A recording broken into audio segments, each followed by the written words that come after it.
नमस्कार दोस्तों, आप सभी का स्वागत है हमारे चैनल एक्ट्स विद फैक्ट में। आपको हमारा थंबनेल देखते हुए पता चल गया होगा कि आज का जो वीडियो है, वो हम भारतीय नागरिक सुरक्षा संहिता पे लेके आए हुए हैं। असल में काफ़ी सारे जो कमेंट सेक्शन में मैंने जो देखा, वहाँ से हमारी टीम को ये पता चला कि जो हम प्रैक्टिस पेपर जो हम करा रहे हैं, उसमें कहीं न कहीं जो है, हमें ये पता लगा कि आप क्वेश्चन्स जो है, उसको सॉल्व तो कर पा रहे हैं, पर कहीं पे कॉन्सेप्चुअल क्लैरिटी की कमी सी लग रही है। और कमेंट सेक्शन में ये भी काफ़ी ज़्यादा हमें दिख रहा था कि बच्चे बोल रहे थे कि सर जो है आप प्लीज़ जो है बीएनएसएस पे वीडियो बनाइए, बीएनएसएस हमारे नहीं समझ में आ रहा है। आज ये वीडियो इसी के ऊपर है, बीएनएसएस के ऊपर। लेकिन मैं आपको ये बता दूँ कि जो बीएनएसएस के ऊपर जो आज की ये वीडियो है, ये सिर्फ़ और सिर्फ़ ये अरेस्ट के ऊपर है। यानी कि जब आप लोग सेलेक्ट हो जाओगे एग्ज़ाम में, सिलेक्शन के बाद क्या होगा कि जब आपकी पोस्टिंग होगी, तो पोस्टिंग के बाद आपको ये पता रहना चाहिए कि आपके पास क्या-क्या पावर है अरेस्ट करने की और आप उनको अरेस्ट कैसे करना होता है। और आपको कितना पावर यूज़ करना होता है अरेस्ट के दौरान पे। आपको ये पता होना चाहिए कि कौन-सा अपराध जो है संगीन अपराध है यानी कि कॉग्निज़ेबल ऑफ़ेंस है या वो एक नॉन कॉग्निज़ेबल ऑफ़ेंस है, तो ये हमें कैसे पता चलेगा? आज की जो वीडियो है, ये आज की वीडियो इसी के ऊपर है। चलिए आज की हम वीडियो को स्टार्ट करते हैं और आज हम स्टार्ट करते हैं अपने जो है कह सकते हैं इसे एपिसोड 1 ऑन बीएनएसएस। आज का जो हमारा पहला एपिसोड है, just like in any of the web series, आज का जो हमारा पहला एपिसोड होने वाला है, वो होने वाला है पावर ऑफ अरेस्ट। तो पर उसके पहले मैं आप लोगों को ये बता दूँ कि देखिए, आप जो एग्ज़ाम दे रहे हैं, यहाँ ज़रूरी नहीं है कि पावर ऑफ अरेस्ट को ही लेके क्वेश्चन आए, बट या फिर एफआईआर से रिलेटेड क्वेश्चन आए, इन्वेस्टिगेशन से ही रिलेटेड क्वेश्चन आए। देखिए, ये सब तो ऐसे टॉपिक हैं जो बहुत हॉट टॉपिक से होते हैं, यानी कि जो क्वेश्चन पेपर आएगा, वो क्वेश्चन मोस्टली इन्हीं टॉपिक से आएगा, क्योंकि आपका जो नेचर है एग्ज़ाम का, उसको देखते हुए यही लगता है कि आप सिंपल सी बात है कि आप जो है एक जुडिशियल ऑफ़िसर नहीं हैं, ठीक है? आपको तो इतना नॉलेज नहीं होना चाहिए फर्स्टली। सेकंड मतलब इतना नॉलेज की नीड नहीं है। सेकंडली जो सबसे बड़ा जो यहाँ पे मुझे लगता है कि यही सब सारे टॉपिक्स को टच किया जाएगा कि देखिए, सब लोग लॉ बैकग्राउंड से नहीं होते, ठीक है? तो जो लॉ बैकग्राउंड से नहीं होता है, तो सिंपल सी बात है कि वो जिस भी एग्ज़ाम की तैयारी कर रहा है, तो ज़रूरी यही है कि भाई जो सिलेबस है, उसी सिलेबस में ही वो कुछ क्वेश्चन पूछेगा। उन्हीं से रिलेटेड क्वेश्चन पूछेगा जो उस बंदे के सिलेक्शन के बाद में काम आएँगे। सो इसी के साथ जो है हम अपनी वीडियो को स्टार्ट करते हैं और हमारी जो वीडियो है, आप ये समझिए कि आपके लिए एक बहुत ही बेनिफिट होने वाली है, क्योंकि कहीं न आपको एज मिलेगा ये लेक्चर को देखने के बाद। तो पावर ऑफ अरेस्ट से आने से पहले देखिए, कोई भी एक लॉ होता है ना, तो किसी भी लॉ जहाँ पे पूछा जाता है या फिर जो जुडिशरी के एग्ज़ाम्स होते हैं, वहाँ पे कुछ एक बहुत ही बेसिक क्वेश्चन्स होते हैं जो बनते हैं। तो जो सवाल हैं उनको मैं कराता हूँ, यानी कि उन बेसिक्स क्वेश्चन्स को मैं डील करता हूँ जो अक्सर जुडिशरी में पूछे जाते हैं और आपके एग्ज़ाम पॉइंट ऑफ व्यू से भी बहुत इम्पोर्टेंट है मोस्टली। तो हम पहले तो एक ये चीज़ पढ़ते हैं कि इस एक्ट का नाम क्या है, इस संहिता का नाम क्या है? फिर हम ये जान लेंगे कि इसमें टोटल नंबर ऑफ चैप्टर कितने हैं, इसको मंजूरी कब मिली है, ये सब सारी चीज़ें। सो हमारे जो संहिता का नाम है, इस संहिता का नाम है भारतीय नागरिक सुरक्षा संहिता 2023। इसी को हम शॉर्ट में बीएनएसएस भी कहते हैं। अब इसको जो बीएनएसएस हम इसको तो शॉर्ट फॉर्म में कहते हैं। अब जो हमारा बीएनएसएस है, देखिए हमारे बीएनएसएस के पहले भी जो है पावर ऑफ अरेस्ट यानी कि इससे रिलेटेड जो भी पावर थी वो एक लॉ में पहले से ही थी। पर जो वो लॉ है वो रिपील हो चुका है। यानी कि बीएनएसएस जो है ये रिपील किया है हमारे पुराने क्रिमिनल लॉ को, यानी कि कोड ऑफ क्रिमिनल प्रोसीजर को, जिसे हम हिंदी में दंड प्रक्रिया संहिता भी कहते थे। इसका जो ईयर था वो 1973 था। और 2001 जुलाई 2024 के पहले ही जो हमारी सारी विधि की, चाहे वो पीस के मेंटेनेंस की लेके हो, चाहे वो कोविड काल में 144 धारा जो लगी थी उससे रिलेटेड हो, तो वो सारा का सारा 1 जुलाई 2024 से पहले सीआरपीसी से ही किया जा रहा था कि डीएम साहब ने ऑर्डर पास किया है कि 4 से ज़्यादा व्यक्ति एक जगह पे इस क्षेत्र पे नहीं खड़े होने चाहिए, कोई भी ऐसी एक्टिविटीज़ नहीं करनी चाहिए। वो सारा का सारा हमारा सीआरपीसी से डील होता था। बट हमारी केंद्र सरकार ने 2023 में जो है बीएनएसएस को पास किया। तो अब हमें ये समझना एक और ज़रूरी है कि एक्ट नंबर ऑफ 46 ऑफ 2023 का मतलब क्या होता है? देखिए, इसका मतलब ये होता है कि 2023 का जो है ये 46वां संहिता था, यानी कि ये 46वां कानून था। इसीलिए ये एक्ट नंबर 46 ऑफ 2023 लिखा हुआ है। और कभी-कभी जो एग्ज़ाम्स में ज़रूर पूछ लिया जाता है कि इस एक्ट का नंबर क्या है? तो ये अक्सर कभी-कभी जो स्टूडेंट्स होते हैं वो इस चीज़ पे ध्यान नहीं देते हैं, बट ये बहुत इंपॉर्टेंट होती है एग्ज़ाम पर्पज़ के लिए। अब एसेंट डेट है इसकी 25 दिसंबर 2023। देखिए, इसको इस तरह से समझिए कि क्या होता है कि जब भी कोई भी केंद्र सरकार किसी भी कानून को पास करती है, यानी कि जब भी हमारा पार्लियामेंट जो है कोई भी लॉ को पास करता है, जैसे कि हमारा जो बीएनएसएस है, बीएनएसएस हमारा पहले पार्लियामेंट में पास हुआ। तो जब ये बीएनएसएस पार्लियामेंट में पास हुआ, तो हमारे कॉन्स्टिट्यूशन के अकॉर्डिंग, हमारे संविधान के अकॉर्डिंग किसी भी कानून जब पास होता है, तो उसको लागू करने से पहले जो है प्रेसिडेंट की हमें मंजूरी चाहिए होती है, यानी कि एसेंट चाहिए होती है। तो हमारे प्रेसिडेंट साहब ने जो है 25 दिसंबर को 2023 को इसे एसेंट दिया। अब इसी के साथ एक और हमारा क्वेश्चन बनता है जो अक्सर पूछा जाता है। वो ये पूछा जाता है कि एसेंट तो 25 दिसंबर को मिल गया, बट ये भारत के राजपत्र मतलब कि गैजेट ऑफ इंडिया में कब पब्लिश हुआ? तो गैजेट ऑफ इंडिया में जो है ये 25 दिसंबर 2023 में ही पब्लिश हुआ था। और एक और चीज़ आपको बताता हूँ, जो डिटेल्स अगर मान लीजिए डिटेल पूछ लेता है कि कौन से गैजेट में पास हुआ था, कौन-सा शेड्यूल था, कौन-सा पार्ट था, तो आप इसको इस तरह से करिए कि जो हमारा गैजेट ऑफ इंडिया में ये हमारा पास हुआ था, एक्स्ट्रा ऑर्डिनरी पार्ट 2 शेड्यूल 1, यानी कि अगर इसी को मैं हिंदी में बोलूँ टोटल, तो इसे राष्ट्रपति की जो स्वीकृति थी, वो दिनांक 25 दिसंबर को प्राप्त हुई थी। और स्वीकृति भारत के राजपत्र में असाधारण भाग 2 खंड 1 दिनांक 25/12/2023 को पहली बार पब्लिश किया गया था। और लैंग्वेज किस लैंग्वेज में पब्लिश किया गया था, यानी कि कौन-सी भाषा में इसे प्रकाशित किया गया था, वो थी इंग्लिश। सो ये तो आपका हो गया एसेंट। अब फिर लिखा है एनफोर्समेंट डेट।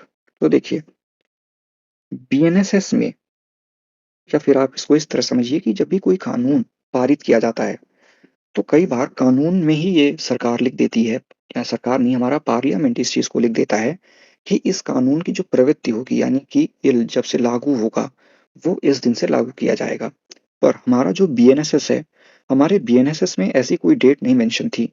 हमारे बीएनएसएस के सेक्शन 1 सब क्लॉज़ 3 में ये लिखा था कि it shall come into force on such date as the central government may by notification in the official gazette appoint. अगर इसी को मैं हिंदी में कहूँ तो वो ये था कि एक ऐसी तारीख से प्रवृत्ति होगी जिसे केंद्रीय सरकार राजपत्र के अधिसूचना द्वारा नियत करे। तो हमारा जो इन्फोर्समेंट डेट था, तो हमारा इन्फोर्समेंट जो है एस ओ 848 ई डेटेड 23 फरवरी 2024 को ये केंद्रीय सरकार ने इसे क्या किया था, पब्लिश किया था। यानी कि 23 फरवरी 2024 को मोदी जी की सरकार ने गैजेट ऑफ इंडिया में इसे पब्लिश किया था। और ये कहा था कि बीएनएसएस जो है 1 जुलाई 2024 से लागू होगा, यानी कि इन्फोर्स में आएगा। तो आप ये याद रखिएगा कि जो बीएनएसएस है, इसकी जो इन्फोर्समेंट डेट है, यानी कि प्रवृत्ति होने की इसकी जो डेट है, वो है 1 जुलाई 2024 और केंद्रीय सरकार ने भारत के राजपत्र में 23 फरवरी 2024 को ये घोषणा की थी कि बीएनएसएस 1 जुलाई 2024 से लागू होगा और जो इसे मंजूरी मिली थी हमारे प्रेसिडेंट साहब के द्वारा, वो हमारी मिली थी 25 दिसंबर 2023 को, जो कि भारत के असाधारण राजपत्र में जो है भाग 2 खंड 1 में प्रकाशित हुआ था, जो कि 25/12/2023 ही थी और जो ये प्रकाशित हुआ था वो इंग्लिश लैंग्वेज में हुआ था, यानी कि अंग्रेजी भाषा में इसका प्रकाशित किया गया था। अब टोटल नंबर ऑफ चैप्टर देखिए, टोटल नंबर ऑफ जो चैप्टर है वो बीएनएसएस में 39 चैप्टर है और टोटल नंबर ऑफ सेक्शन 531 है। अब देखिए, इसमें ना एक कभी-कभी क्या होता है कि एग्जाम्स में थोड़ा कंफ्यूज करने के लिए ना कुछ ऑप्शन आ जाते हैं। अगर मान लीजिए आपके पास एक क्वेश्चन आता है, उस क्वेश्चन में ये लिखा रहता है कि बीएनएसएस में टोटल कितने सेक्शन हैं और एंड टोटल चैप्टर कितने हैं। तो अगर आपके पास ऑप्शन ए है 531 चैप्टर एंड 30 सॉरी, यहाँ पे मिस्टेक हो गई, 531 सेक्शंस एंड 39 चैप्टर। आपके पास दूसरा ऑप्शन आता है 531 सेक्शंस एंड 39 चैप्टर और तीसरा आपके पास ऑप्शन आता है 530 सेक्शन एंड 39 चैप्टर और ऑप्शन डी आपके पास आता है 531 सेक्शन एंड 30 चैप्टर। तो आपका जो देखिए, सबसे पहले तो आप सेक्शन ढूंढेंगे, यार 531 सेक्शन तो हैं टोटल, तो आप देखेंगे कि ऑप्शन सी अपने आप में एलिमिनेट हो रहा है। ठीक है, सेक्शन मैच नहीं कर रहे हैं, भले चैप्टर मैच कर रहा है। फिर आप देखेंगे कि चैप्टर कौन सा है इसमें। ठीक है, तो अभी तो सारे सेम है, 531 531 531। अब चैप्टर की बारी है, तो आपके पास ये बचता है कि इसमें तो 30 है, तो ये आपका ऑप्शन एलिमिनेट हो जाएगा। आपके पास बचता है ये ऑप्शन और ये ऑप्शन। तो इनमें से जो करेक्ट ऑप्शन होगा वो होगा बी, ये वाला, क्योंकि हमारे बीएनएसएस में जो है रोमन नंबर में चैप्टर्स लिखे हुए हैं। तो आपको हमेशा अपने एग्जाम में अगर ये क्वेश्चन आता है तो आपको यही मार्क करना पड़ेगा। अगर आप ये मार्क करेंगे तो आपका हो जाएगा ये गलत, रॉन्ग। और अगर नेगेटिव मार्किंग होगी तो हो गया, नंबर गए ही गए, नेगेटिव मार्किंग और हो जाएगी आपकी। तो आपको ये छोटी-छोटी बातें ना बहुत ध्यान देना है इसे। अब शेड्यूल की बारी आती है, तो हमारे बीएनएसएस में 2 शेड्यूल हैं। तो ये आपको कुछ बेसिक चीज़ें हैं जो हमेशा आपको याद रखनी है। अब हम आ जाते हैं अपने मेन पार्ट में। तो ये है पावर ऑफ अरेस्ट। तो देखिए, जो पावर ऑफ अरेस्ट है वो आपका चैप्टर 5 में है, यानी कि इसी को अगर नंबर्स में लिखूं तो 5 में है और ये सेक्शन 35 से लेके section, if I am not wrong, यानी कि ये आपका होना चाहिए कुछ जो है सेक्शन आई थिंक 62 तक। तो आपसे अगर ये सवाल आता है कि under which chapter the power of arrest has been given in the BNSS, यानी कि अगर ये सवाल बनता है कि बीएनएसएस के कौन से चैप्टर में पावर ऑफ अरेस्ट को लेके बताया गया है, तो या फिर ये बताया गया है कि अरेस्ट ऑफ पर्सन जो है, व्यक्तियों की गिरफ्तारी जो है किस अध्याय में या फिर किस चैप्टर में दी गई है, तो आपको आंख बंद करके चैप्टर 5 मार्क करना है, ये याद रखिएगा। और अगर पूछा जाए कि कहाँ से कहाँ तक दिया है, हालांकि ये सवाल आता नहीं है, बट ये आपको याद रहना चाहिए कि व्यक्तियों की गिरफ्तारी जो है धारा 35 से धारा 62 तक दी गई है, यानी कि it is from section 35 till section 62 of the BNSS. अब हमें जो आगे करना है, वो हमें करना है आपका चैप्टर 5 का सेक्शन 35।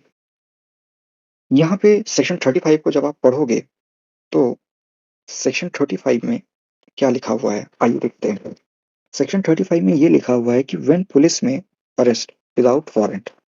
अब विदाउट वारंट का जो मीनिंग होता है, विदाउट वारंट का जो मीनिंग होता है, वो होता है अथॉरिटी, ठीक है? To produce, bring the to bring the person और टू ब्रिंग द बॉडी, ये होता है। सो आपको ये देखना है कि वारंट का जो मतलब है, वो यहाँ पे ये निकल के आ रहा है टू ब्रिंग, ठीक है? तो यहाँ पे क्या लिखा हुआ है कि व्हेन पुलिस में अरेस्ट विदाउट वारंट, यानी कि कब पुलिस जो है बिना वारंट के, यानी कि अगर जैसे कई बार क्या होता है कि मैजिस्ट्रेट साहब एक वारंट इशू करते हैं कि आप इस व्यक्ति को पकड़ कर लाइए, ठीक है? तो उसी के सेंस में मैं ये बोल रहा हूँ कि कि आपको ऐसे कोई भी ऑर्डर की ज़रूरत नहीं है। आप बिना वारंट के ऑर्डर के बिना वारंट के आप जो है किसी को भी अरेस्ट कर सकते हो, पर उसके लिए आपको सेक्शन 35 की कंडीशन पूरी, उनमें से कोई भी एक कंडीशन फुलफिल होनी चाहिए। तो यहाँ पे लिखा हुआ है कि एनी पुलिस ऑफिसर में without an order from a magistrate, मैंने आपको बताया कि मैजिस्ट्रेट साहब भी तो कभी-कभी ऑर्डर देते हैं ना, and without a warrant arrest any person, यानी कि कोई भी पुलिस ऑफिसर जो है किसी भी व्यक्ति को बिना मजिस्ट्रेट साहब के ऑर्डर के बिना, वारंट के बिना या फिर उनके आदेश के बिना या बिना वारंट के किसी भी व्यक्ति को अरेस्ट कर सकता है। तो पहली कंडीशन क्या होनी चाहिए, यानी कि सेक्शन 35 का सबसेक्शन 1 सब क्लॉज ए क्या बोलता है कि who commits in the presence of police officer a cognizable offence, यानी कि कोई भी व्यक्ति अगर पुलिस ऑफिसर के सामने कोई भी एक कॉग्निजेबल ऑफेंस करता है। अब जो कॉग्निजेबल ऑफेंस है, वो आपका सेक्शन 21 जी में है, अगर मैं गलत नहीं हूँ तो, और ये हिंदी में ही आपका 21 और आई थिंक छा में ये दिया हुआ है। तो अगर इसी को मैं आपको यहाँ पे फिर से पढ़ाऊँ, सो यहाँ पे क्या लिखा हुआ है, आइए देखते हैं।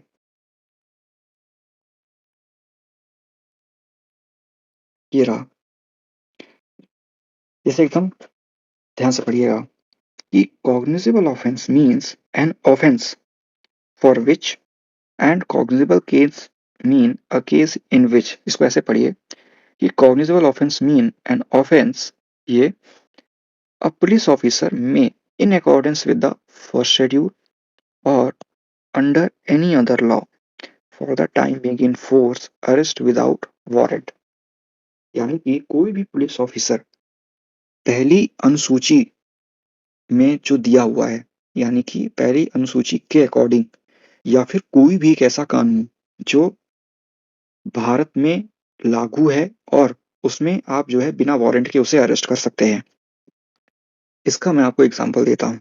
Under any other law for the time being in force का एनी अदर लॉ का एग्जांपल देता हूँ, जैसे कि बीएनएस है, तो बीएनएस एक जर्नल लॉ है। वहाँ पे जैसे बताया हुआ है मर्डर क्या है, चोरी क्या है ना? क्रूएलिटी क्या है, डाउरी डेथ क्या है। अब क्या होता है कई बार कुछ स्पेशल लॉ होते हैं, जैसे कि POCSO, protection of children from sexual offences. तो पॉक्सो में ये कहता है कि अगर कोई भी बच्चा 18 वर्ष या 18 वर्ष से नीचे का है, तो उसके साथ अगर कोई अपराध होता है, यानी कि सेक्शन 3, सेक्शन 4, 5, 6, 7, 8, ये मुझे कुछ याद आ रहे हैं। तो अगर कोई अपराध होता है, तो इन सब अपराधों में जो है ये कॉग्निजेबल हैं, यानी कि ये संज्ञेय अपराध हैं। यहाँ पर जो है आप बिना वारंट के या मजिस्ट्रेट साहब के ऑर्डर के बिना आप यहाँ पे अरेस्ट कर सकते हैं। तो इसका आप एग्ज़ाम्पल पॉक्सो बता सकते हो। फिर लिखा है कि विद द फर्स्ट शेड्यूल। अब बीएनएसएस में ही मैंने आपको शुरू में बताया कि 2 शेड्यूल है हमारे पास। तो उन शेड्यूल के अकॉर्डिंग मैं आपको ये बताता हूँ कि हम कैसे देखेंगे उसे। देखिए, ये है ना first schedule classification of offences. यहाँ पे आप देखिए तो लिखा हुआ है कि सेक्शन ऑफेंस, ये लिखा है ना, मैंने आपको बताया ना ऑफेंसेस अंडर भारतीय न्याय संहिता। तो यहाँ पे सिर्फ भारतीय न्याय संहिता के ऑफेंस दिए हुए हैं। फिर यहाँ पे है सजा, ये है आपका main part, cognizable and non cognizable. अगर मैं इसी की धारा 64 पे चलूं, रेप, तो ये है आपका अपराध, ये है आपकी धारा, ये है इसकी सजा, पनिशमेंट, और ये है कॉग्निजेबल, मतलब कि यहाँ पे बिना वारंट के आप अरेस्ट कर सकते हैं और वो एक वैलिड अरेस्ट होगा। तो हम तो ये समझ चुके हैं कि क्या है हमारा कॉग्निजेबल ऑफेंस का मीनिंग। अब इसी के साथ जब हमें दूसरा सेक्शन 35 का हम सब सेक्शन 35 सब सेक्शन 1 का हम जब बी पढ़ते हैं, तो बी में ना कुछ कंडीशंस दी हुई हैं, उनको हम देखते हैं। तो यहाँ पर ये दे रखा है कि against whom a reasonable complaint has been made or credible information has been received or a reasonable suspicion exists that he has committed a cognizable offense, punishable with imprisonment for a term which may be less than 7 years or which may extend to 7 years, whether with or without fine, if the following conditions are satisfied। यानी कि आप यहाँ पर उस व्यक्ति को भी अरेस्ट कर सकते हैं, यहाँ पर आपको ये लगता है कि एक कंप्लेन आपके पास आई है या फिर आपको कोई एक सूचना मिली है। देखिए लिखा है ना, कंप्लेन, क्रेडिबल इंफॉर्मेशन, सस्पिशन, यहाँ पे है suspicion that he has committed a cognizable offence, जहाँ पर जिसकी जो पनिशमेंट है वो कितनी पनिशमेंट है, 7 ईयर्स तक है, मतलब कि विच में एक्सटेंड टू 7 ईयर, या फिर 7 ईयर्स से कम की है। सो उन सारे केसेस में जो है आप अरेस्ट तो कर सकते हो, लेकिन आपको कुछ कंडीशन सेटिस्फाई करनी होंगी अरेस्ट के लिए। वो ये है कि the police officer has reason to believe on the basis of such complaint, information और suspicion that such person has committed the said offence. मतलब कि जो पुलिस ऑफिसर है उसे ये लगता है, उसे ऐसा महसूस होता है कि जो हमें कंप्लेन मिली है या हमें जो इंफॉर्मेशन मिली है या जो हमें सस्पिशन है, शक है, वो हमें ये है कि इसी व्यक्ति ने इस अपराध को किया है। अब यहाँ पे कुछ कंडीशन है और उन्हीं कंडीशन अगर नेसेसरी लगती है तभी आप अरेस्ट कर सकते हैं। यहाँ पे लिखा है the police officer is satisfied that such arrest is necessary to prevent such person from committing any further offense, for proper investigation of the offense, to prevent such person from causing the evidence of the person of the offense to disappear or tampering with such evidence in any manner। ठीक है, to prevent such person from making any inducement, threat or promise to any person acquainted with the facts of the case so as to dissuade him from disclosing such facts to the court or to the police officer। E. As unless such person is arrested, his presence in the court whenever required cannot be ensured, and the police officer shall record while making such arrest his reasons in writing, provided that a police officer shall, in all cases where the arrest of a person is not required under the provision of this subsection, record the reason in writing for not making the arrest। अब ये तो है इतना बड़ा, अब इसे छोटा कैसे करते हैं समझने के लिए। समझने के लिए एक एग्जांपल लेता हूँ, ठीक है, उस एग्जांपल से आपको समझ में आएगा। अब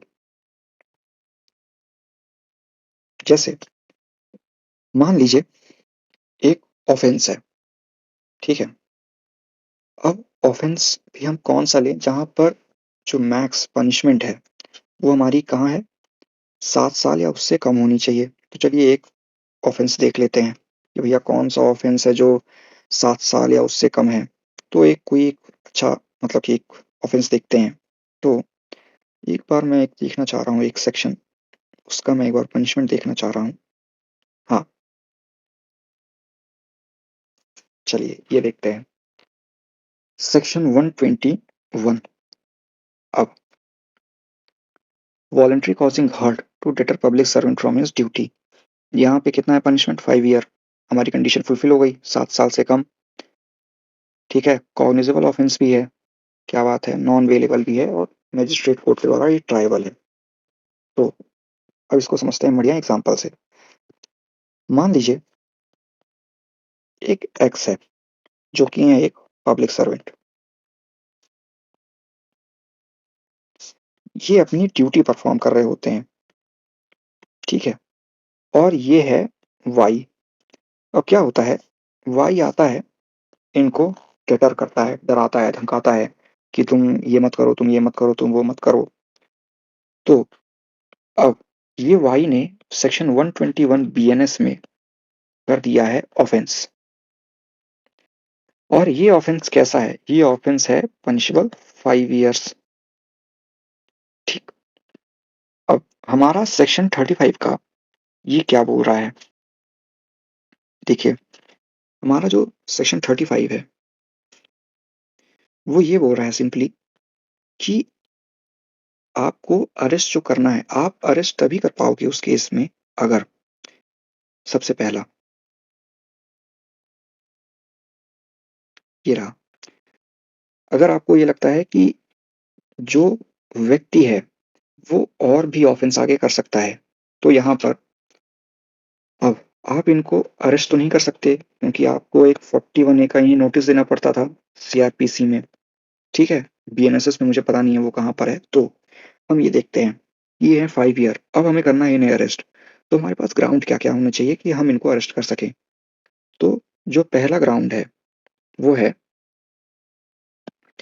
कि ये जो वाई है ना, ये वाई फर्दर ऑफेंस, यानी कि अगर इन्हें वाई को अरेस्ट नहीं किया तो ये वाई क्या कर सकता है? मान लीजिए ये अभी यहाँ पे डटर कर रहे हैं पब्लिक सर्वेंट को, ठीक है। अब हमें लगता है कि वाई जो है, जो एक्स हमारे पब्लिक सर्वेंट हैं, ये जो है सुसाइड करने की बात कह रहे थे। यानी कि ये बोल रहे थे कि मैं जो है ना सुसाइड कर लूंगा, ये धमकी दे रहे थे। हमें ऐसा लगता है, या फिर हमें ये लगता है कि जो एक्स हैं वो अनलॉफुल असेंबली फॉर्म कर लेंगे। ये ज़्यादा अच्छा एग्जाम्पल होगा कि वो सेक्शन 190 बीएनएस का कोई ऑफेंस करेंगे कि 5 या 5 से ज़्यादा लोगों को इकट्ठा कर लेंगे और जो है पब्लिक सर्वेंट के खिलाफ मोर्चा निकालेंगे, जो है दंगे फसाद करेंगे। तो इनका हमें लगता है कि ये फर्दर ऑफेंस कर सकते हैं, तो इनको अरेस्ट हमें करना ज़रूरी है, ठीक है। दूसरा कहता है कि इन्वेस्टिगेशन, यानी कि चलो दूसरी चीज़ कहता है कि इनको ना इन्वेस्टिगेशन में इनकी नीड रहेगी। क्यों?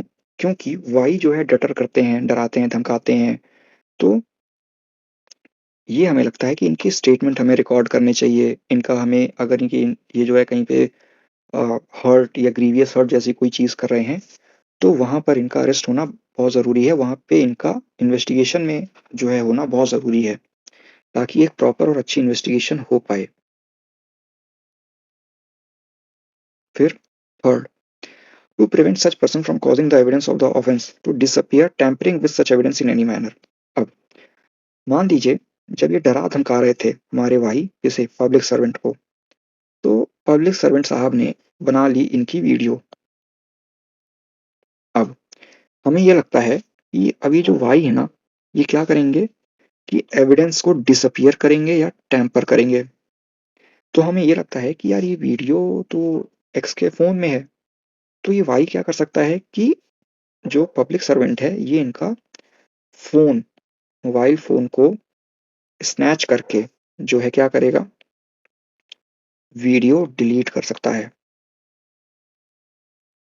या फिर वीडियो को किसी तरह से चोरी करके उसको टैम्पर कर सकता है। यानी कि जो उसने स्टेटमेंट बोला है उन स्टेटमेंट को हो सकता है, अब आजकल जैसे टेक्नोलॉजी है तो एआई के थ्रू इसे क्या कर सकता है, बदल सकता है, डीप फेक यूज़ कर सकता है।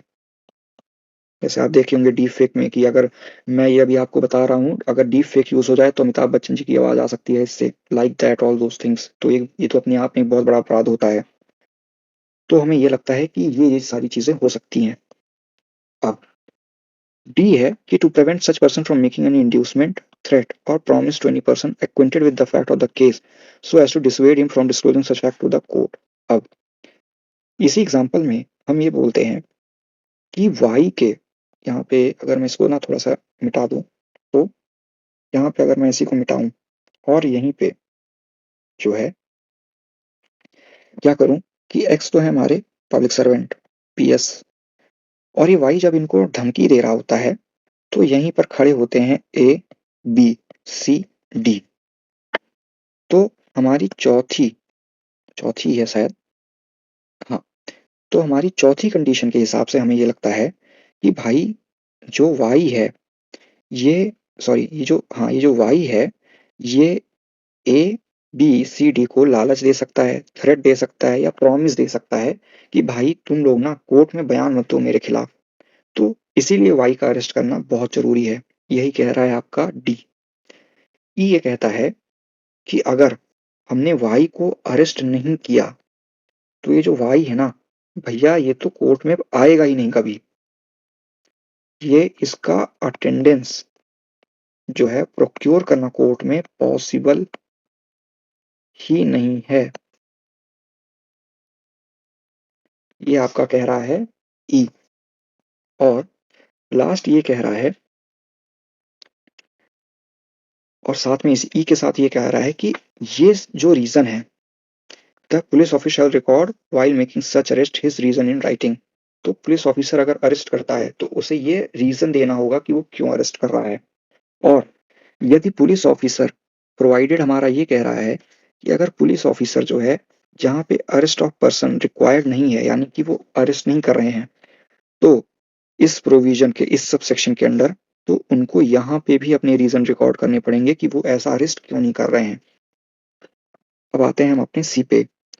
Against whom a credible information has been received that he has committed a cognizable offence punishable with imprisonment for a term which may extend to more than 7 years, whether with or without fine, with its sentence, or police officer has reason to believe on the basis of that information that such person has committed the said offence। यानी कि इसी का उल्टा ऊपर वाले का, यहाँ पर 7 साल से ज्यादा का ऑफेंस है, चाहे उसको फाइन के साथ हो या बिना फाइन के हो या फिर डेथ सेंटेंस, और पुलिस ऑफिसर को ये रीजन टू बिलीव है कि उसी व्यक्ति ने इस ऑफेंस को भी कारित किया है। तो आप हमें ये याद रखिएगा कि 7 साल से ऊपर के ऑफेंस में और डेथ सेंटेंस जहाँ पे हो, भले वो फाइन या बिना फाइन के हो, तो वहां पर आपको ये रीजन नहीं देखने पड़ेंगे कि क्या जो है वो विटनेस को थ्रेट दे सकता है, नहीं ये सब कुछ नहीं। जो कंडीशन है जहाँ पे अरेस्ट नेसेसरी है वो उन्हीं ऑफेंसेस में काम आएगा जहाँ पर 7 साल या उससे कम का कोई ऑफेंस है। तो आप लोगों को सिंपली यही याद रखना है कि अगर मान लीजिए क्वेश्चन आता है आप लोगों को ये अरेस्ट नेसेसरी है इन्वेस्टिगेशन ऑफ केस को लेके, तो उस केस में जो पनिशमेंट है वो कितना रहना चाहिए, तो भैया 7 साल या उससे कम रहना चाहिए। ठीक है। और 7 साल ऊपर का जो भी ऑफेंस होगा तो वहां पर क्या है, वहां पर आपको सीधे अरेस्ट करना है डंके की चोट पे।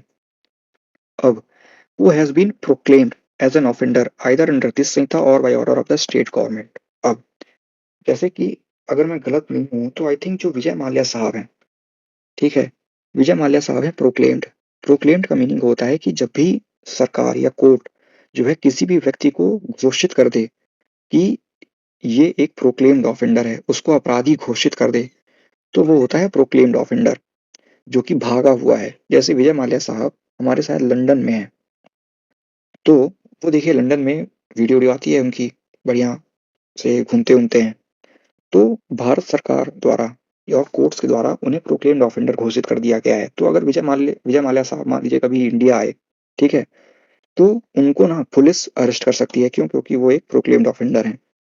ये कहता है कि in whose possession anything is found which may reasonably be suspected to be stolen property and who may reasonably be to suspected और having committed an offence with reference to such thing. ये इसको समझते हैं। देखिए यहाँ पे बात हो रही है सेक्शन 317 बीएनएस की, स्टोलन प्रॉपर्टी की। तो जैसे मान लीजिए कोहिनूर है, ठीक है, कोहिनूर हीरा है, ठीक है। अब कोहिनूर हीरा जो है हमारा ये हो जाता है चोरी, ठीक है, इसे चोरी करता है ए, ठीक। ए इस हीरे को देता है बी को, ठीक है? हीरा आ गया है हमारे बी भाई साहब के पास। तो अब ये क्या कह रहे हैं? ये कह रहे हैं कि इन whose possession a thing is found which may reasonably be to suspected to be stolen and who may reasonably be suspected of having committed an offence of such with reference to such thing। तो यहाँ पर अभी कोहिनूर चुराते हैं, तो police यहाँ पे police वाले हैं, ठीक है? आप लोग हैं सिलेक्शन के बाद, ठीक है? आप लोग देखते हैं कि ये तो बी कोहिनूर लेके जा रहा है पूरे, घूम रहा है कि ये देखो कोहिनूर, ये देखो कोहिनूर। और आपको पता चलता है कि ये जो कोहिनूर है, ये तो है स्टोलन प्रॉपर्टी। तो आप ये बी को जाते हो, सीधे कर लेते हो अरेस्ट। फिर आपको पता चलता है कि अरे ए भी यहीं पे पान खा रहा है टपरी पे, तो आप ए को भी जाओगे अरेस्ट कर सकते हो। तो यही है जो ई है, ये यही बता रहा है कि जिसके पास से जो है कोई भी स्टोलन प्रॉपर्टी हमें मिल जाती है, जिसे हमें पता है कि ये एक स्टोलन प्रॉपर्टी है, हमें इन्फॉर्मेशन है, सो उस केस में भी आप उसको बिना वारंट के अरेस्ट कर सकते हैं। Who obstruct a police officer while in execution of his duty or who has escaped or attempt to escape from lawful custody। जैसे कि मान लीजिए अब आप लोगों का हो गया सिलेक्शन, आप लोग हो पुलिस वाले, ठीक है? अब आपको मिलता है एक वारंट, ठीक है? Search warrant. अब एक घर है, इस घर की आपको लेनी है क्या? तलाशी। यहाँ पर है एक ए, तो आप लोग आते हो यहाँ पे, है ना? बोलते हो कि जी सर्च वारंट है। ए बोलता है कि नहीं, नहीं, मैं नहीं घुसने दूँगा घर में। तो आप ए को भी यहाँ पे अरेस्ट कर सकते हो। ये तो हो गया हमारा पहला। अब दूसरा, मान लीजिए आपने ऑलरेडी किसी को अरेस्ट कर रखा है और ये जो अरेस्टेड पर्सन है, ये क्या करता है? भागता है वहाँ से, ठीक है? मान लीजिए कि ये लखनऊ में है, लखनऊ के एक ठो थाने में, ये भाग रहा है, भाग रहा है, भाग रहा है, भाग रहा है, चला गया बाराबंकी, फिर बाराबंकी से सीतापुर, तो आप इसको वहाँ तक भी अरेस्ट कर सकते हो, सीतापुर तक भी।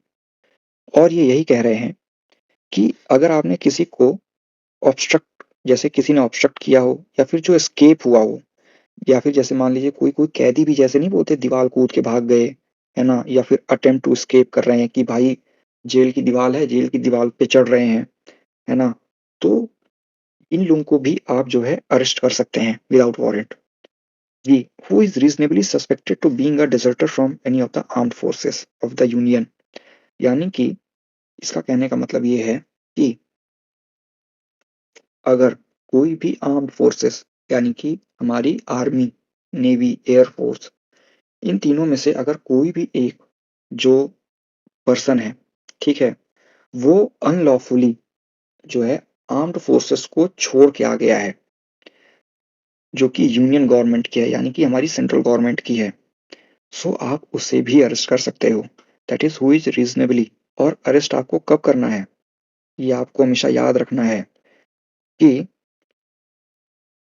arrest any person, a police officer may, without an order from a magistrate and without a warrant, arrest any person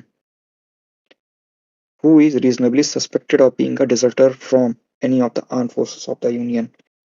फिर H है, who has been concerned in and against a reasonable complaint has been made or credible information has been received or a reasonable suspicion exists of having been concerned in an act committed at any place out of India and which if committed in India would have been punishable as an offence and for which he is under the any law relating to extradition otherwise liable to be apprehended or detained in custody in India। जैसे कि आपको याद होगा हमारे यहाँ का पहलगाम का attack, तो पहलगाम में जो अटैक हुआ था वो पाकिस्तान से ऑपरेट हुआ था। तो पाकिस्तान में जो लोग भी थे, है ना? अगर वो ये सेम चीज़ इंडिया से ऑपरेट कर रहे होते, तो वो इंडिया में एक ऑफेंस होता। ये criminal conspiracy that is section 61 of the BNS या फिर टेररिस्ट एक्ट 113 बीएनएस या फिर यूएपीए में ये चीज़ होती। सो यहाँ पे भी आप उनको अरेस्ट कर सकते हो विदाउट वारंट। फिर है who is being released convict commits a breach of any rule made under subsection 5 of the section 394। अब देखिए जब भी कोई कन्विक्ट ना कभी-कभी रिलीज़ होते हैं, जैसे कि जाते हैं अपने घर-वर में घूमते-घामते हैं, तो जब भी वो सोसाइटी में जाते हैं, तो उनके लिए ना कुछ रूल बनाया जाता है कि आप ये करोगे, आप यहाँ पे अटेंडेंस दोगे, आप ये करोगे। तो मान लीजिए वो किसी भी कंडीशन का ब्रीच कर देता है। अब जब भी वो किसी कंडीशन का ब्रीच करेगा ना, तो आप उसको भी अरेस्ट कर सकते हो। बस ये है कि अंडर आपको सेक्शन 394 का ध्यान रखना पड़ेगा। फिर है for whose arrest any requisition whether written or oral has been received from another police officer provided that the requisition is by the person to be arrested and the offence or other cause for the arrest is to be made, it appears that therefrom that the person might lawfully be arrested without a warrant by the police officer who issued the requisition। अब जैसे मान लीजिए कि एक है आपका लखीमपुर खीरी, ठीक है, लखीमपुर खीरी है, यूपी में आपके एक जगह। लखीमपुर खीरी के एक पुलिस स्टेशन से एक लेटर जाता है या ईमेल जाता है, कहाँ? लखनऊ के पुलिस स्टेशन को, ठीक है। यहाँ पे ये जाता है कि ए नाम का एक अक्यूज्ड है और इसने एक मर्डर कर रखा है 302 आईपीसी और 103 बीएनएस का। ये पता लगता है कि ए जो है एक अक्यूज्ड है जिसने मर्डर कर रखा है और वो जो है इस समय पे लखनऊ में प्रेजेंट है। तो यहाँ पर जो लखनऊ के पुलिस ऑफिसर्स हैं, यानी कि जब आप लोगों का सिलेक्शन हो जाएगा, तो अगर लखीमपुर से कोई लेटर आता है कि जाओ ए को पकड़ो, उसने 103 बीएनएस में मतलब कि उसने मर्डर कर रखा है, उसका अरेस्ट होना जरूरी है। तो आप जब लेटर पढ़ोगे और आपको लगेगा कि अरे ये तो मर्डर है, तो इसको तो हम अरेस्ट विदाउट वारंट कर सकते हैं। तो आप लोग जो है इसको ए को on the basis of letter भी अरेस्ट कर सकते हैं। ये कह रहा है आपका सेक्शन 35 का सब सेक्शन 1 का जे। अब ये लिखा है रिटन या ओरल। ओरल हो गया कि जैसे मान लीजिए लखीमपुर से आपको फोन आ गया, ठीक है, वो हो गया ओरल। रिटन हो गया मेल हो गया, लेटर हो गया, कुछ भी हो सकता है। फिर है कि subject to the provision of section 39 no person concerned in a non cognizable offence और against whom a complaint has been made और credible information has been received और रीजनेबल सस्पिशन एग्जिस्ट और having so concern shall be arrested except under a warrant. यानी कि देखिए, कोई भी जो ऑफेंस होगा, अगर वो एक नॉन कॉग्निजेबल ऑफेंस है, तो आप हमेशा याद रखिए कि वहां पर हमेशा आप तभी अरेस्ट कर पाएंगे जब आप मजिस्ट्रेट साहब से एक ऑर्डर को प्राप्त कर लें। सबसेक्शन 3 ये कहता है कि the police officer shall in all cases where the arrest of a person is not required under subsection 1 issue notice directing the person against whom a reasonable complaint has been made or credible information or that he has committed a forcible offense to appear before him at such place as specified in the notice। यानी कि ये है कि sub section 1 में जो है अगर आपने अरेस्ट नहीं किया है, तो आप उसको क्या करेंगे, एक नोटिस इशू करेंगे और उसको आप डायरेक्ट करेंगे कि भाई देखो तुम्हारे खिलाफ ये तुम्हारे ऊपर है, ये तुम्हारे ऊपर आरोप बना है और तुमको जो है हम जहां भी बुलाएंगे वहां पे तुमको उपस्थित होना पड़ेगा। ये आपका कह रहा है सबसेक्शन 3। अब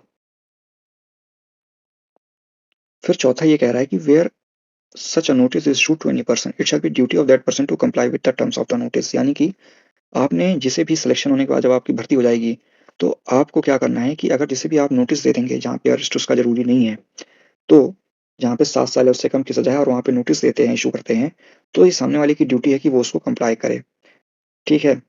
और आपको ये भी ध्यान रखना है कि अगर वो व्यक्ति उसको कंप्लाई कर रहा है और कंटिन्यू है उस नोटिस से, यानी कि आप जहां बुलाते हो आता है, कॉर्पोरेट करता है इन्वेस्टिगेशन में, he shall not be arrested in respect of the offence referred in the notice unless for reasons to be recorded the police officer is of the opinion that he ought to be arrested। General rule ये है कि आप उसको arrest नहीं करोगे until and unless आपके पास बहुत strong reason है कि भैया इसका अरेस्ट होना तो बहुत ही ज्यादा मैंडेटरी है। अब where such person at any time fails to comply with the terms of the notice or unwilling identify himself, the police officer may subject to such order as per have been passed by the competent court in his behalf, arrest him for the offence mentioned in the notice। अगर कोई भी व्यक्ति मान लीजिए कि वो नहीं comply करता है नोटिस का या फिर जो है अनविलिंग है, अपनी आइडेंटिटी को लेकर नहीं बताता है, तो उस केस में जो पुलिस ऑफिसर है, जैसा भी ऑर्डर जो कॉम्पिटेंट कोर्ट पास करेगी जो है उस बिहाफ में, उस व्यक्ति को अरेस्ट कर सकती है उस नोटिस से। यानी कि अगर मान लीजिए उसको बेल मिल गई है, तो अगर बेल मिली है तब आप उसको अरेस्ट नहीं कर सकते हैं, बट अगर उसको बेल नहीं मिली है और वो बेल पे अभी नहीं है देन, और आपने उसको अरेस्ट भी नहीं किया है, देन इन दैट केस आप उसको अरेस्ट कर सकते हो।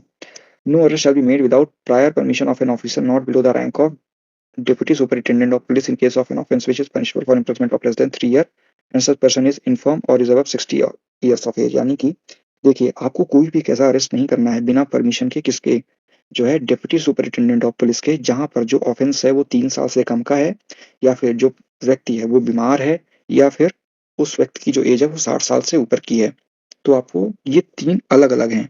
यानी कि 3 साल से कम के ऑफेंस में और कोई भी व्यक्ति जो बीमार है या फिर कोई भी एक ऐसा व्यक्ति जो 60 साल से ऊपर का है, वहाँ पर आपको डिप्टी सुपरिटेंडेंट ऑफ पुलिस की परमिशन चाहिए होगी अरेस्ट करने के लिए। अब procedure of arrest and duties of officers making the arrest.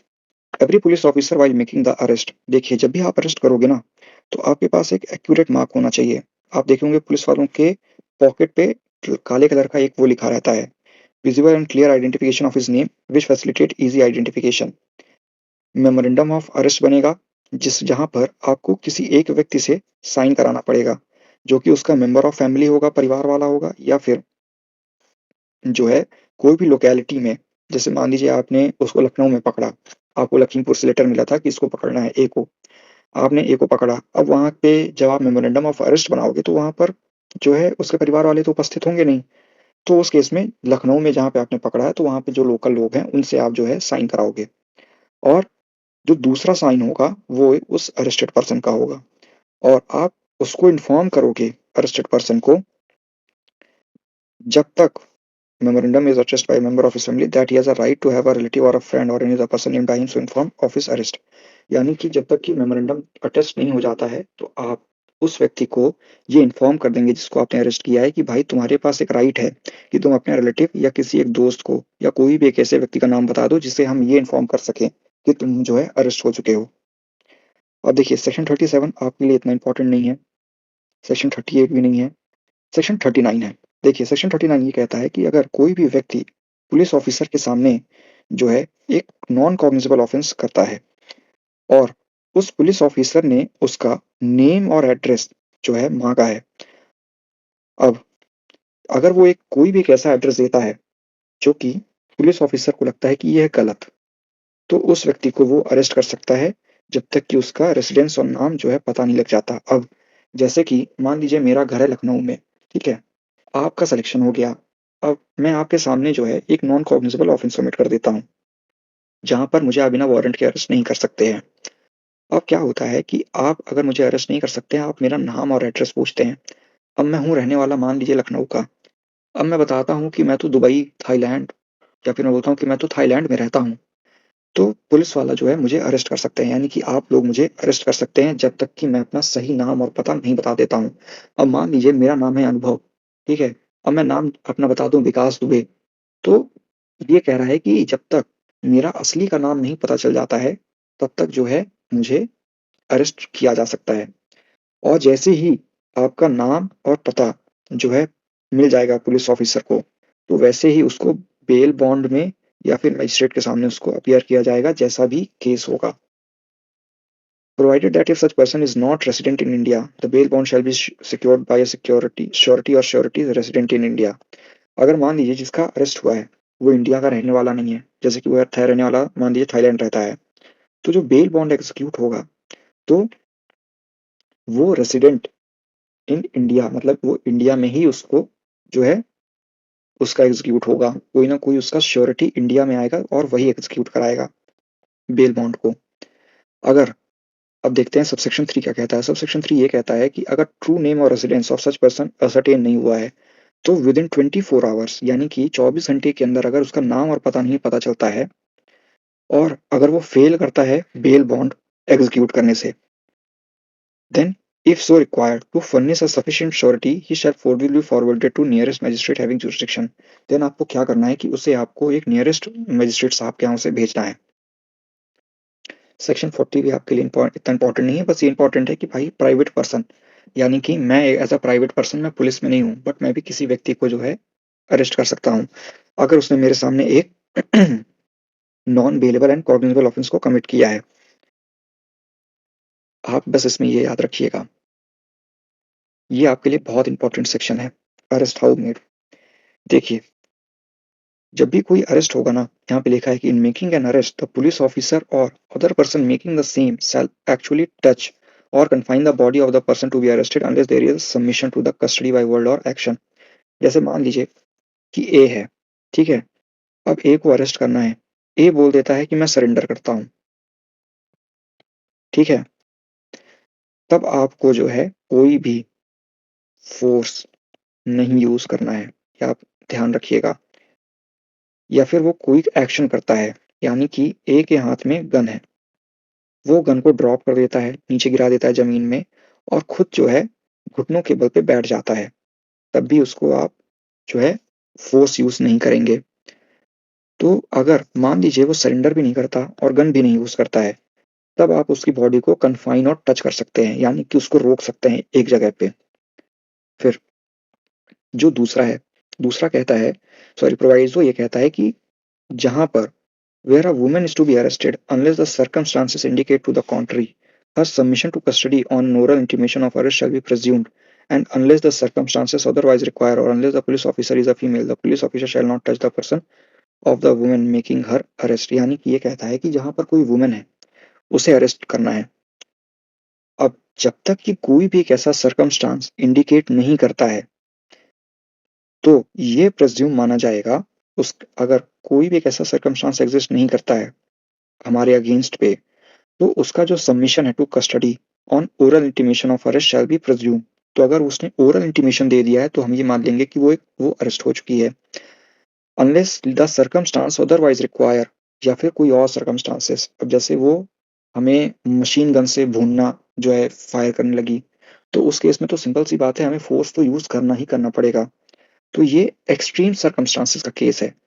या फिर तब तक हम उसे अरेस्ट नहीं करेंगे जब तक कि वो एक पुलिस ऑफिसर फीमेल ना हो, और कोई भी पुलिस ऑफिसर, यहाँ पर मेल पुलिस ऑफिसर्स की बात की जा रही है, कि वो जो है उस वुमन को नहीं टच करेंगे व्हाइल मेकिंग हर अरेस्ट, यानी कि फीमेल पुलिस ऑफिसर को ही सब कुछ करना पड़ेगा। If such person forcibly resist the endeavor to arrest him or attempt to evade the arrest, such person police officer may use all means necessary to effect the arrest। मतलब मान लीजिए कि मैंने एक मर्डर किया है, उस मर्डर में आप मुझे पकड़ने आए उस अपराध में, और मैं क्या करता हूँ, मैं आप लोगों के हाथ को ऐसे झटकता हूँ, अपने आप को छुड़ाने की ट्राई करता हूँ कि मैं भाग जाऊँ, मेरा मेरा अरेस्ट ना हो। तो आप चाहो तो उतना फोर्स यूज कर सकते हो जितना मेरा अरेस्ट को करने के लिए जरूरी है। फिर सबसेक्शन 3 ये कहता है कि the police officer keeping in view the nature and gravity of the offence use handcuff while making the arrest of a person और while producing such person before the court who is habitual और repeat offender. यानी कि police officer को ये याद रखना है upon the nature and gravity. Nature and gravity का मतलब ये हुआ कि जैसे मान लीजिए किसी ने मर्डर किया है, किसी ने रेप किया है, ठीक है, या फिर मान लीजिए कोई जो है क्रिमिनल कॉन्स्पिरेसी किया है, तो जो यूज ऑफ हैंडकफ होगा अरेस्ट के दौरान, तो ये हमेशा याद रखा जाएगा कि भाई उसको हैंडकफ करना है या नहीं करना है, या फिर मजिस्ट्रेट साहब के सामने प्रोड्यूस करते वक्त हमें ये बताना है कि ये हैबिचुअल और रिपीट ऑफेंडर है, या फिर ये कस्टडी से भागा हुआ है, या फिर इसने ऑर्गेनाइज्ड क्राइम को कमिट किया है, टेररिस्ट एक्ट कमिट किया है, ड्रग रिलेटेड एक्ट किया है, illegal position of arms and ammunition, murder, rape, acid attack, counterfeiting of coin, currency note, human trafficking, sexual offence against the children और offence against the state. तो इन cases में ही आपको क्या करना है, उसे हैंडकफ यूज करना है। Nothing in this section gives a right to cause death of a person who is not accused an offense of punishable with death or imprisonment for life। इसका एग्जांपल आप लो, ए जो है मर्डर कर रखा है, ठीक है। अब यहाँ पर बता रहे हैं कि आप फोर्स कितना यूज कर सकते हो। अब मान लीजिए ये ए है, ये भाग रहा है भाग रहा है भाग रहा है, पकड़ में नहीं आ रहा है। अब जो मर्डर है, इसकी जो पनिशमेंट है डेथ या फिर इम्प्रिजनमेंट फॉर लाइफ। तो आप जो है किसी भी व्यक्ति को आप उसकी डेथ कॉज कर सकते हो, जहां पर जो ऑफेंस उसने किया है वो डेथ या फिर इम्प्रिजनमेंट फॉर लाइफ से पनिशेबल हो, अदरवाइज नहीं कर सकते।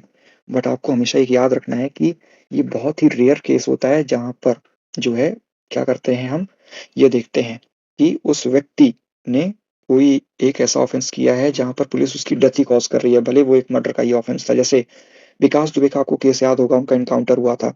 तो विकास दुबे पुलिस की गाड़ी में थे, जा रहे थे, उनके ऊपर बहुत सारे एक ऐसे अपराध थे जो डेथ या इम्प्रिजनमेंट फॉर लाइफ से क्या थे, पनिशेबल थे। और वो जैसे ही जब गाड़ी पलटी तो वो जब भाग रहे थे तो आपने देखा होगा पुलिस ने इनकाउंटर कर दिया। So death is the case जहां पर पुलिस ऑफिसर डेथ भी कॉज कर सकती है। फिर लिखा है कि एक्सेप्शनल सर्कमस्टांसेस में कोई भी जो वुमेन है, no women shall be arrested after sunset and before sunrise, and where such exceptional circumstances arise, the woman police officer shall, by making a written report, obtain the prior permission of the magistrate of the first class within whose local jurisdiction the offence is committed or the arrest to be made। ठीक है, general rule ये है कि भाई सूरज ढलने के बाद और सूरज ढलने से पहले तक आप कोई भी महिला को अरेस्ट नहीं करोगे। अनटिल एंड अनलेस कोई भी महिला ऑफिसर जो है मजिस्ट्रेट को रिटन रिपोर्ट देती है और उससे उसको परमिशन मिल जाती है, then only in those circumstances ही उसका अरेस्ट किया जा सकता है, वरना किसी भी महिला का सूरज ढलने के बाद और सूरज उगने से पहले जो है उसका अरेस्ट नहीं होगा। देखिए, यहाँ पर सेक्शन 44 में आपको सिर्फ एक चीज समझनी है कि सेक्शन 44 ये कह रहा है कि अगर जैसे कोई घर है तो उस घर में आप जो है सर्च कर सकते हैं। यही है सेक्शन 44। बस ये है कि वारंट ऑफ अरेस्ट और any police officer having authority to arrest has the reason to believe that the person to be arrested has entered into or within any place any person residing being in charge of such place on demand. Such person acting aforesaid or police officer allow him to free ingress thereto and afford all reasonable facility for such therein. सिर्फ आपको यही part इसका समझना था। अब मैंने आपको बताया था ना कि आप परस्यूट कर सकते हो, तो उस केस में अगर कोई भी पुलिस ऑफिसर है किसी भी व्यक्ति को अरेस्ट कर रहा है without warrant, to whom he is authorized to arrest, pursue such person into any place, मतलब कि मान लीजिए कि आपने एक व्यक्ति को पकड़ना है, ए को, ठीक है। अब ये जो ए है, ये यूपी से निकल के एमपी जाता है, एमपी से निकल के महाराष्ट्र, महाराष्ट्र से निकल के ये कहाँ जाता है, दिल्ली। और आप हो एक पुलिस ऑफिसर, ठीक।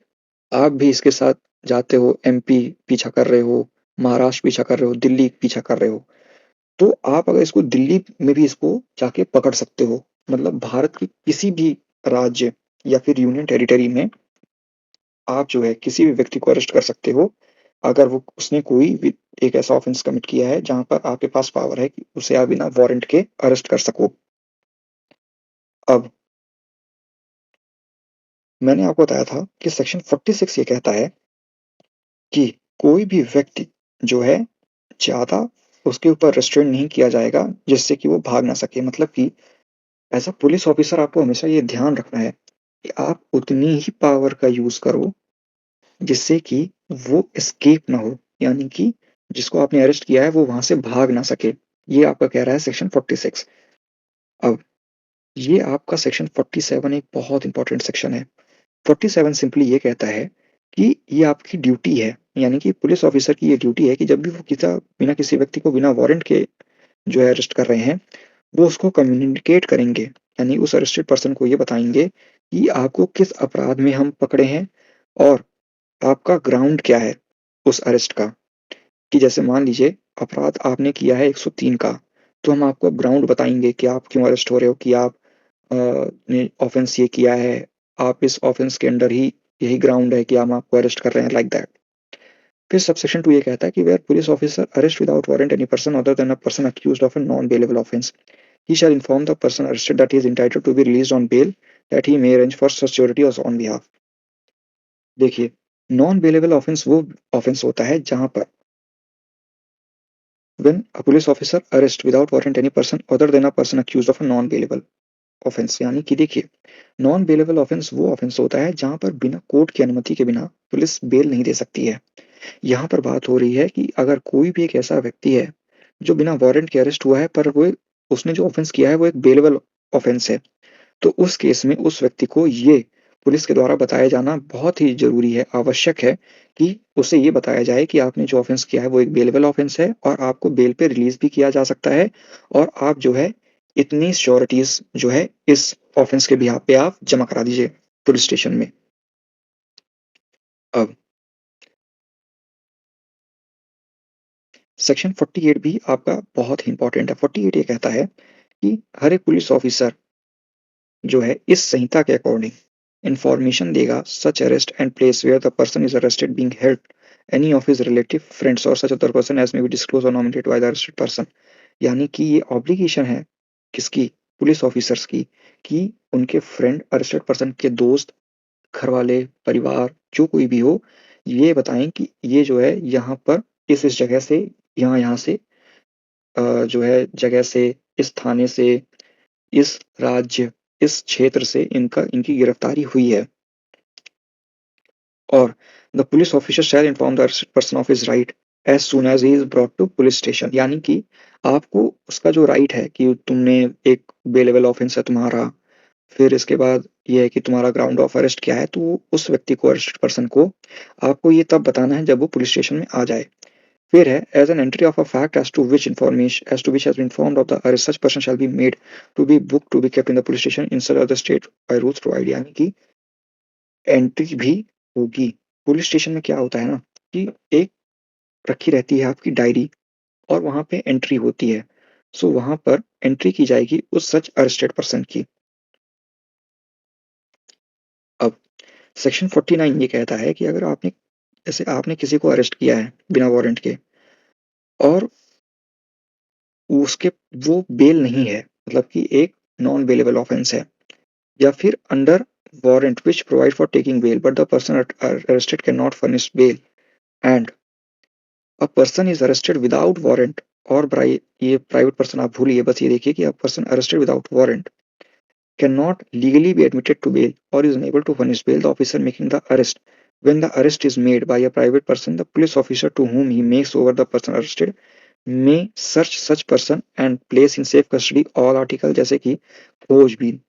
जैसे पुलिस वाले जो होते हैं, नॉर्मली जो पुलिस होती है, जब आप उनका सिलेक्शन हो जाएगा तो आप लोगों को, जब भी आप किसी को पकड़ कर लाओगे तो आप उसकी खोजबीन करोगे, और जब आप उसकी खोजबीन करोगे तो जो भी उसका सामान निकलेगा ना वो आपको सुरक्षित एक सेफ कस्टडी में रखना होगा, और वो एक अपैरल में होगा। और एनी आर्टिकल जो सीज हुआ होगा पर्सन पे, और receipt showing the articles taken in the position by the police officer shall be given to such person, यानी कि मान लीजिए आपने उससे जब्ती की, फोन की उससे, उसका वॉलेट जब्ती आपने किया, ठीक है, उसका आधार कार्ड आपने लिया, ड्राइविंग लाइसेंस लिया, तो इन सब सारी चीजों की आपको उसे एक रिसीट बना के देनी होगी। And whenever it is necessary to cause a female to be searched, the search shall be made by another female with strict regard to decency, यानी कि जो भी महिलाएं हैं, अगर कोई महिला अरेस्ट होती है तो ये बहुत ही स्ट्रिक्ट है कि उसकी जो चेकिंग होगी, उसकी जो तलाशी होगी, वो किसी एक महिला ऑफिसर के द्वारा ही ली जाएगी और डिसेंसी के साथ ली जाएगी। डिसेंसी का मतलब होता है सेक्सुअल ऑटोनॉमी, कि उस महिला की सेक्सुअल ऑटोनॉमी को आप जो है हैम्पर नहीं करेंगे। ये मतलब हो रहा है यहाँ पे डिसेंसी का। मैं यहाँ पे लिख देता हूँ, सेक्सुअल ऑटोनॉमी को रिस्पेक्ट किया जाएगा। देन सेक्शन 50 ये बोलता है कि अगर कोई भी पुलिस ऑफिसर है, उसने अगर अरेस्ट किया है और अरेस्ट होने के तुरंत बाद से अगर कोई वेपन मिलता है तो उस वेपन को वो सीज करेंगे, प्लस उसे कोर्ट में जो है सबमिट करेंगे। ये आपका कहता है सेक्शन 50।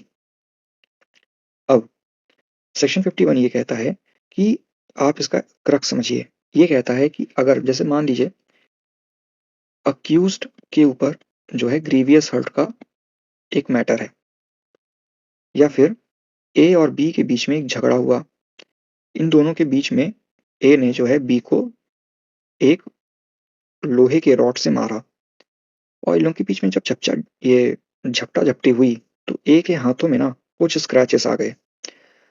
अब ए के ऊपर हो जाती है एफआईआर, ए हो जाता है अरेस्ट। तो अब जब भी अरेस्ट होता है ना तो मेडिकल एग्जामिनेशन होता है। तो वही कह रहे हैं कि जब भी कोई व्यक्ति अरेस्ट किया जाएगा किसी भी ऑफेंस में, और जहाँ पे रीजनेबल ग्राउंड है ये बिलीव करने का कि अगर इस व्यक्ति का मेडिकल एग्जामिनेशन कराया गया तो हमें ना कुछ एविडेंसेस मिल सकते हैं जो कि इस कमीशन ऑफ ऑफेंस में क्या होंगे, जरूरी होंगे। और ये कौन करेगा? देखिए, जब भी पुलिस मेडिकल एग्जामिनेशन के लिए ले जाती है तो ले जाती है डिस्ट्रिक्ट हॉस्पिटल या फिर सिविल हॉस्पिटल्स ले जाती है, या फिर जो प्राइमरी हेल्थ केयर सेंटर्स होते हैं वहां लेकर जाती है। तो जो रजिस्टर्ड मेडिकल प्रैक्टिशनर के पास लेके जाती है पुलिस। और मोस्टली जो सरकारी अस्पताल होते हैं वहीं पर लेके जाया जाता है। बट अगर मान लीजिए सरकारी अस्पताल 16 किलोमीटर की रेडियस पे ना हो, देन उन केसेस में जो है एक रजिस्टर्ड मेडिकल प्रैक्टिशनर भी क्या कर सकता है, पुलिस ऑफिसर अगर उससे रिक्वेस्ट करे तो उसका मेडिकल एग्जामिनेशन कर सकता है। फिर जहाँ पे कोई फीमेल होगी तो उसका जो एग्जामिनेशन होगा वो एक फीमेल रजिस्टर्ड मेडिकल प्रैक्टिशनर के द्वारा किया जाएगा। अब ये बस आपको इतना ही समझना है इसमें। अब कोई भी अगर अक्यूज्ड है, अगर वो रेप के ऊपर उसका एक्यूजेशन है कि उसने रेप किया है, तो उस केस में क्या होगा कि उस व्यक्ति का जो है, अगर हमें ये लगता है कि इसने ये रेप किया है और मेडिकल एग्जामिनेशन से जो है उस व्यक्ति का एविडेंस हमें मिल सकता है, जैसे कि सीमन मेडिकल एग्जामिनेशन हमें मिल सकता है, प्यूबिक हेयर से हमें मिल सकता है, जो कि डीएनए रिपोर्ट के लिए बहुत ही महत्वपूर्ण होगा। सो अपॉन दैट केसेस ऐसे एविडेंसेस अफोर्ड करने के लिए तो जो रजिस्टर्ड मेडिकल प्रैक्टिशनर होंगे employed in a hospital run by the government or by a local authority in the absence of such practitioner within the radius of 16 km from the place offence has been committed, any other registered medical practitioner acting to request of the police officer good faith aid in direction making such another person arrested and to use such person is reasonably for that purpose। यानी कि उस case में जो police officer होगा वो accused का एक medical examination कराएगा। कहाँ कराएगा? रजिस्टर्ड मेडिकल प्रैक्टिशनर, जो कि सरकारी अस्पताल होगा हमारा। और अगर वहाँ पे कोई भी जो है हमारे डॉक्टर मौजूद नहीं है तो उस केस में 16 किलोमीटर का जो रेडियस होगा वहां से जो है किसी भी दूसरे रजिस्टर्ड मेडिकल प्रैक्टिशनर के द्वारा जो है मेडिकल एग्जामिनेशन को कराया जा सकता है। अब मान लीजिए कि कोई भी पर्सन जो अरेस्ट हुआ है वो किसके किसके द्वारा किया जाएगा? वो किया जाएगा मेडिकल ऑफिसर के द्वारा, जो कि सेंट्रल गवर्नमेंट या स्टेट गवर्नमेंट से नियुक्त होंगे। अगर मेडिकल ऑफिसर अवेलेबल नहीं है तो registered medical practitioner soon after the arrest is made, provided that if medical officer और registered medical practitioner is of the opinion that one more examination of such person is necessary, he may do so. Provided that further, where the arrested person is female, the examination of the body shall be only by done under the supervision of a female medical officer, and in the case female medical officer is not available by a female registered medical practitioner। यानी कि देखिए हमेशा जो arrested person का examination होगा वो तो ammo के द्वारा होगा, मेडिकल ऑफिसर के द्वारा या फिर रजिस्टर्ड मेडिकल प्रैक्टिशनर के द्वारा। और अगर ये लगता है मेडिकल ऑफिसर को कि भाई इसका ना एक और टेस्ट होना चाहिए तो वो भी अक्यूज्ड का हो सकता है। और जहाँ पे जो फीमेल होगी तो फीमेल के केसेस में भी क्या होगा? सिर्फ और सिर्फ फीमेल ही जो है उसका मेडिकल एग्जामिनेशन कर सकेगी। अब यहाँ से आपको देखिए बहुत अब इस पे नहीं है, यहाँ पर है बस आपको ये है समझने के लिए हेल्थ एंड सेफ्टी। वो ये है कि it is shall be the duty of the person having the custody of the accused to take reasonable care of the health safety of the accused। यानी कि अगर मान लो आप लोग जब सेलेक्ट हो जाते हो, ठीक है, और सेलेक्ट होने के बाद आप किसी को अरेस्ट करके लाते हो तो देखो उसका जो भी हेल्थ और सेफ्टी रिलेटेड फैक्टर है वो आपको देना है। यानी कि उसको अच्छे से रखना है तब तक के लिए पुलिस स्टेशन में, ठीक है, आपको उसको खाना पीना देना है, तो उसकी बात हो रही है। फिर सेक्शन 57 ये कहता है कि मान लीजिए आपने किसी को अरेस्ट किया है विदाउट वारंट, ठीक है, आपको बिना किसी अननेसेसरी डिले के जो है उस व्यक्ति को अगर वो बेल मिल जाएगी उसे तो ठीक है। मतलब कि बेल इन द सेंस कि अगर यहाँ पर ये बात कर रहे हैं बेलेबल ऑफेंस की, हमने भी पढ़ा ना कि भाई हो सकता है कि एक कॉग्निजेबल ऑफेंस कमिट किया हो लेकिन हो सकता है कि वो एक बेलेबल ऑफेंस हो।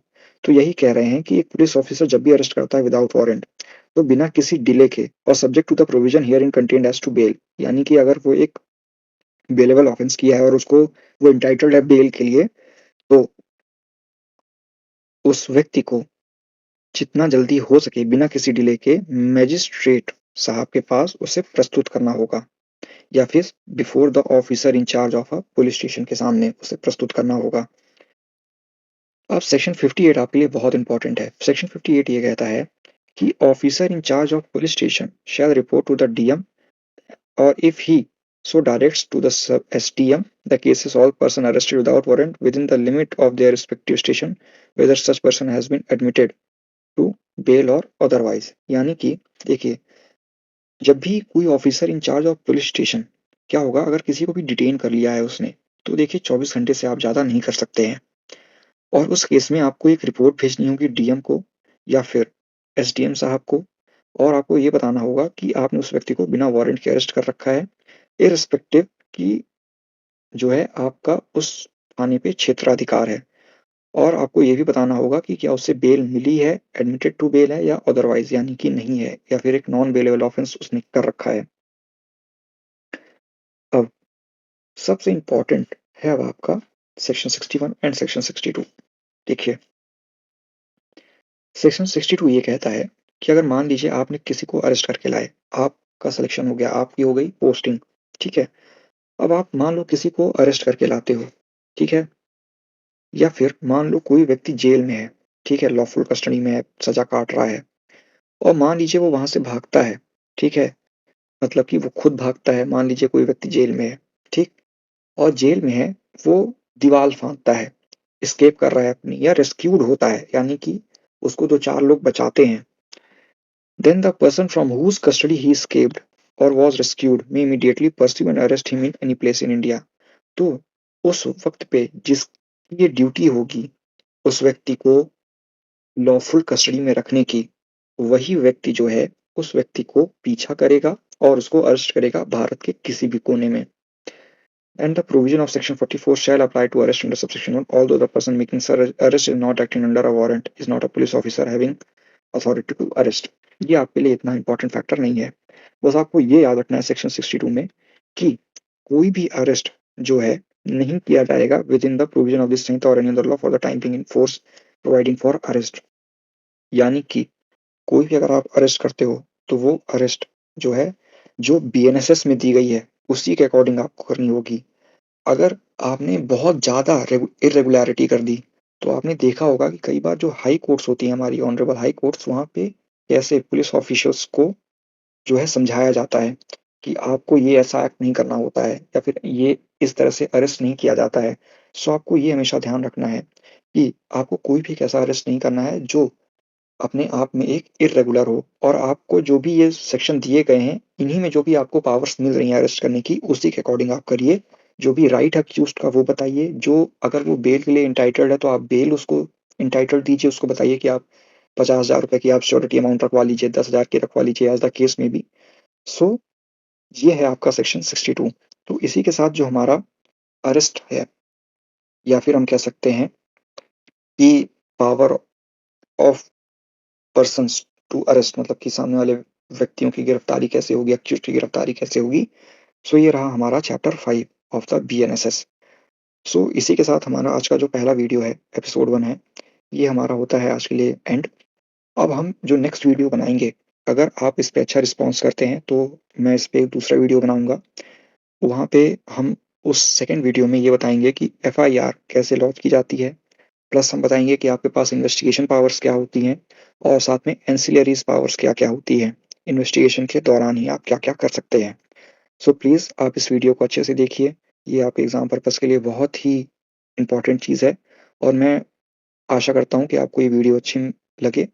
तो आप चैनल को please like, share and subscribe कीजिएगा और प्लीज़ जो है आप अपने एग्ज़ाम्स के लिए अच्छे से प्रिपेयर करिए। मिलते हैं नेक्स्ट वीडियो में। Bye bye, good night.